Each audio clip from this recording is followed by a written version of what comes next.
want to ask you about learning loss and something you said on Getting Hammered with Vic. I was listening to it this weekend. No one's talking about learning loss or who's responsible for it. Has it come up at all at the Democratic convention? No, not that I've seen. Now, I know Randy Weingarten spoke, and she certainly wouldn't be addressing it in any real sort of way because she's to blame for it. I think you can't get to addressing it until you've dealt with the fact that it exists, and that Democrats had a huge hand in making it happen. And instead, what we have is Biden saying on stage, "We helped get schools open," which is absolutely the opposite of true. In February of 2021, they gave guidelines that would have closed some 80 to 90% of the schools that were already open if they followed those guidelines. So it's a total nonsense talking point. It is a total fabrication and rewriting of history. And unless they can deal with the fact that they did that and that this was a bad thing and that there are bad effects from it, they will not be interested in solving those things. I mean, they're interested in giving more money to teachers. They talk about that, but they don't talk about how you're actually going to solve this tough problem.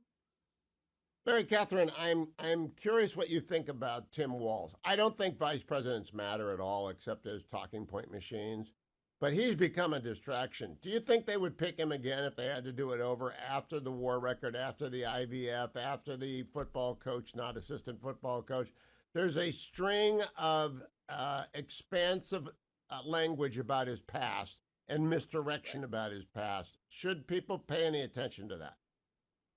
I think particularly the IVF and the military record are two really bad things to lie about. How your children are conceived in your military record, those are pretty big. The way he does it makes me think, and the way he uses sort of slick weasel language makes me think that he is a practiced liar, that this is fairly common. And I think we're finding that. So I think those things matter to me. Does it matter to the ticket and the race in a big way? I'm not sure.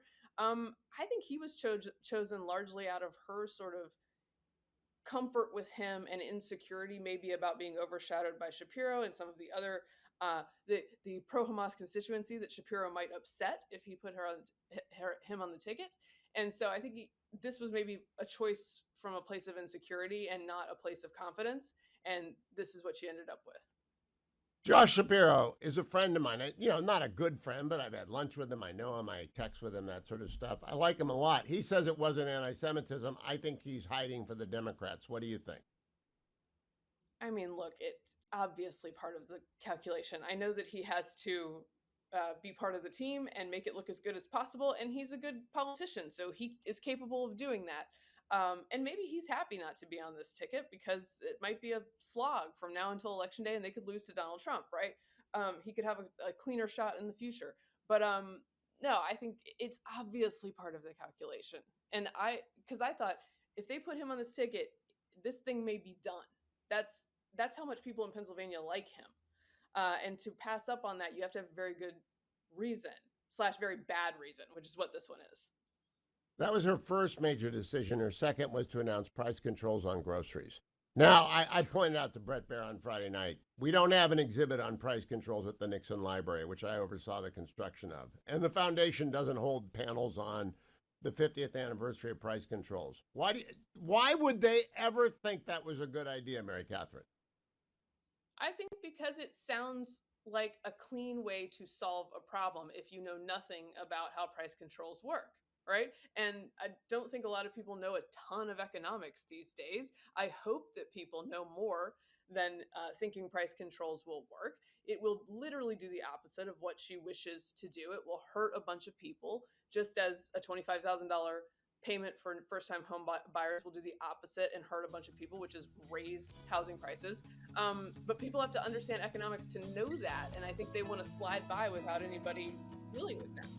Mary Catherine, I was announcing throughout the show, former President Trump is coming on in hour number 3 today. And of course, getting ready to interview him. He called me up last night at 8:30, which is pretty close to when I'm going off to Winkin', Blinkin', and Nodland. He said, Hugh, how you doing? Let's get your ratings up. Let's do the show. So he's coming on today. So I got up and got an outline ready. What do you want to know from him? I would like to know a little bit about if he actually, look, his campaign might be better for this than him, but I want to know about where they're placing ads and when. I feel Oh, like he not a lot. he won't know that. No, but Yeah. like, look, he knows they have money, right? And he knows that he wants to define this person. So what I want to know is like, how aggressive are we doing that? Because look, he likes to do his 50-minute speech when he goes to a rally. I've watched the last two, and the first 10 to 12 minutes hit the points. I would not say with like super high energy, but he hits the points and he talks about her and he talks about her bad record. And he talks about how far left she is.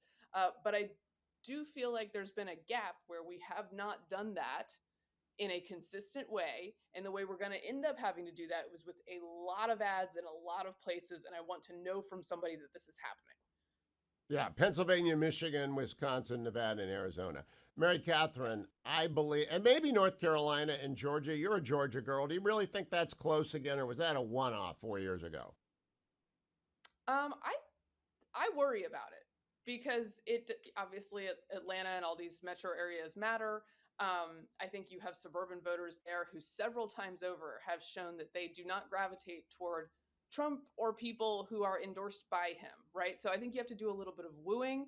I think the wedge driving between that Trump does between him and Kemp is not great. Not that Kemp is going to be stingy or withhold any resources, but you should be working hand in glove with Kemp, who is very popular and who knows how to win that state.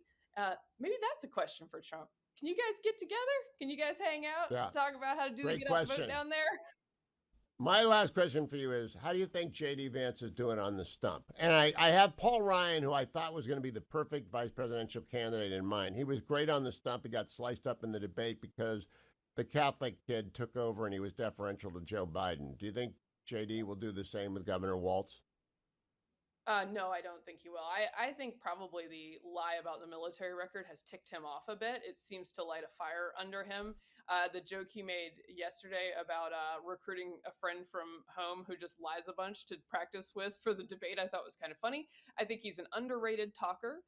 He spent a lot of years in media practicing this, and sure, now people are not giving him flowers as they did when he was the writer of Hillbilly Elegy. It's a different vibe, but he's a smart guy who's able to do battle, and I think he'll do a good job against Walz.